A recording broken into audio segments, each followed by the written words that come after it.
अब हम देखेंगे कुछ ऐसे रूल्स जो कि हमने फॉलो करने हैं वेरिएबल्स के नाम रखने के लिए। तो जब आप देखें प्रोग्राम को लिखेंगे तो अंदर आप डेफिनेटली कुछ वेरिएबल्स डिक्लेयर करेंगे और इनको डिक्लेयर करने के लिए आप इनका कोई ना कोई नाम रखेंगे। अब कुछ रूल्स हैं जो कि ये डिफाइन करते हैं कि भाई किस किस्म का वेरिएबल का नाम रखा जा सकता है और कौन से ऐसे नाम है जो नहीं रखे जा सकते। कि मतलब कि क्या आप नाम रखेंगे उसमें क्या नंबर आ सकता है, अपर केस आ सकता है, क्या उसमें स्पेशल कैरेक्टर्स आ सकते हैं। इस तरह के सारे जो आपके ज़हन में सवालात हैं उन सारों के जवाब इस वीडियो में होंगे। और हमें देखेंगे कि सी में कोई भी आप वेरिएबल जब डिक्लेयर करते हैं तो उसका नाम आप किस तरीके से रख सकते हैं। तो इसको मैं इस तरीके से जो है इधर डिस्क्राइब करना चाहूँगा कि मैं कैन और कैन नॉट्स की फॉर्म में डिस्क्राइब करूँगा। तो हम देखेंगे भाई क्या चीज़ें नहीं की जा सकती और क्या चीज़ें की जा सकती हैं। तो कैन और कैन नॉट्स होंगे, ठीक है, वेरिएबल नेम्स के लिए। तो सबसे पहले हम देखते हैं कि भाई एक वेरिएबल नेम जो है वो पहला वाला पॉइंट ये है कि भाई it can not begin with a number. तो अगर मैं कहूँ कि भाई मैं इस तरह का एक वेरिएबल बनाना चाह रहा हूँ कि जिसका नाम हम लिखेंगे इस तरीके से वन और आगे ए बी सी, ये एक वेरिएबल बनाना चाह रहा हूँ। तो ये वेरिएबल जो है वो हमें कंपाइलर डिक्लेयर ये नहीं करने देगा, ये गलत होगा। लेकिन एक जो वेरिएबल नेम है वो नंबर की बजाय एक लेटर या अंडरस्कोर के साथ बनाया जा सकता है। तो मैं इस तरीके से अगर एक वेरिएबल नेम बनाऊं कि ए बी सी और आगे इसके वन हो तो ये ठीक है, अंडरस्कोर ए बी सी और आगे कोई नंबर हो या ना हो तो ये भी ठीक है। तो इस तरह के जो वेरिएबल नेम्स हैं ये हम डिक्लेयर कर सकते हैं कि कोई भी शुरू में उसका करेक्टर आ जाए, ठीक है, एक लेटर आ जाए और उसके बाद आप जो है नंबर लिखना चाहें लिख सकते हैं एंड पे या दरमियान में, लेकिन बिल्कुल स्टार्ट में उसके आप नंबर नहीं लिख सकते। सेकेंडली, आपका जो वेरिएबल नेम है इसमें स्पेस नहीं हो सकती, ठीक है। तो it can not have a space within a variable name. अच्छा, वो क्यों? वैसे अब आप पहली बात है कि सोचेंगे कि यूज ही कब होती होगी। अब यूजली अब आप देखें कि मसलन हमारे कोई कोड है उसमें स्कूल्स के नाम आएंगे, तो आप उसका अगर वेरिएबल डिक्लेयर करें तो आप सोचेंगे मैं इस तरीके से डिक्लेयर कर लूँ कि वेरिएबल नेम हो इस तरह करके स्कूल और आगे नेम, आप कहें भाई मैं ये वेरिएबल नेम डिक्लेयर कर लेता हूँ। अब ये वेरिएबल नेम आप डिक्लेयर नहीं कर सकते क्योंकि ये दो वर्ड्स बन गया ना, पहला वर्ड ये हो गया और सेकंड वर्ड ये हो गया और इसके दरमियान में यहाँ पे एक स्पेस आ गई। तो ये गलत है, ये आपको डिक्लेयर नहीं करने देगा। सी की लैंग्वेज में आप डिक्लेयर नहीं कर सकते ये। इसके वे अराउंड क्या है कि आप क्या डिक्लेयर कर सकते हैं। उसका वे अराउंड ये है कि आप जब वेरिएबल नेम को डिक्लेयर करें ना और उसमें मल्टीपल वर्ड्स हों तो आप ये करें कि आप अंडरस्कोर यूज कर लें इंस्टेड, ठीक है। तो अंडरस्कोर यूज करके आप वो लिख सकते हैं। मसलन मैं लिख लेता हूँ कि स्कूल और स्पेस नहीं आ सकती ना, स्पेस की जगह पे मैं अंडरस्कोर डाल लेता हूँ और आगे मैं लिख देता हूँ नेम। तो स्कूल नेम करके देखें, इस तरीके से हमने एक वेरिएबल डिक्लेयर कर लिया, इसमें अंडरस्कोर है। तो इसको पढ़ने वाले को पता लग जाएगा कि स्कूल और नेम इधर दो अलग अलग वर्ड्स यूज हो रहे हैं। तो कैन नॉट क्या हो गई इसमें कि भाई you can not have a space within a variable name, और what you can do instead is के you can use underscore in the variable name instead of a space. अच्छा, next point है हमारा कि कोई भी जो variable name है उसके अंदर स्पेशल कैरेक्टर्स नहीं आ सकते। मसलन आप इस तरह का वेरिएबल नेम नहीं लिख सकते कि at the rate of S एक वेरिएबल नेम आप बनाएं, ये आप नहीं कर सकते, ये अलाउड नहीं है। अच्छा, इसमें जो कैन है जो कि आपको आप कर सकते हैं, सिर्फ एक स्पेशल कैरेक्टर ऐसा है जो कि आप यूज़ कर सकते हैं वेरिएबल नेम्स में, वो है अंडरस्कोर का। तो अगर आप कोई, जैसे हमने यहाँ पे भी देखा था कि स्कूल नेम का जो है ना इसमें अंडरस्कोर आ रहा है और ये आप कर सकते हैं। इसी तरह आप अंदर भी अंडरस्कोर कहीं भी यूज़ कर सकते हैं और किसी कैरेक्टर के सॉरी वेरिएबल नेम के स्टार्ट में भी यूज़ कर सकते हैं, मतलब कि स्टार्ट में अंडरस्कोर आ जाए और आगे बी सी या जो भी आपने वेरिएबल नेम लिखना है, कोई नंबर है इस तरह। तो सिर्फ ये एक वाहिद स्पेशल कैरेक्टर है जो कि वेरिएबल नेम में यूज़ हो सकता है, जो कि अंडरस्कोर का कैरेक्टर है। नेक्स्ट हम देख लेते हैं कि वेरिएबल नेम्स जो हैं उनकी लेंथ के ऊपर कोई रिस्ट्रिक्शन नहीं है, ठीक है।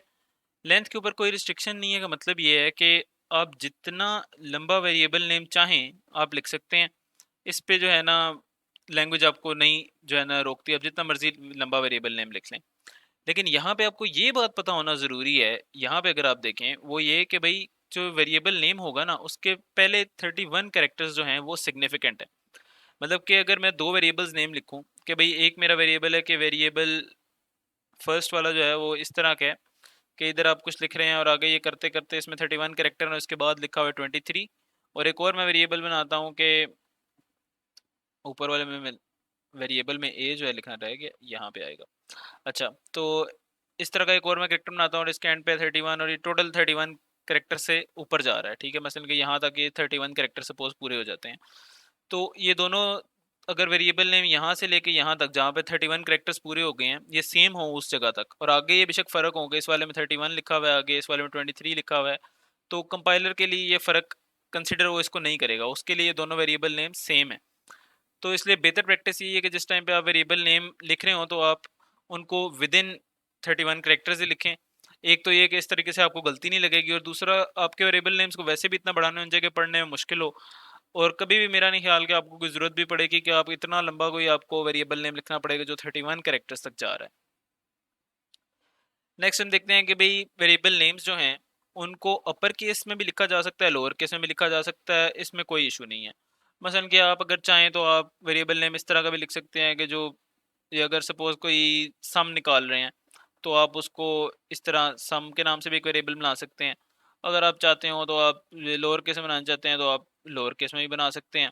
आप इवन इनको मिक्स करके भी बना सकते हैं कि ये लोअर केस है फिर अपर केस है और फिर लोअर केस है, तो ये सारे के सारे अलाउड हैं, ये सब करेक्ट होंगे, इन सबको आप डिक्लेयर कर सकते हैं इस तरह का वेरिएबल नेम।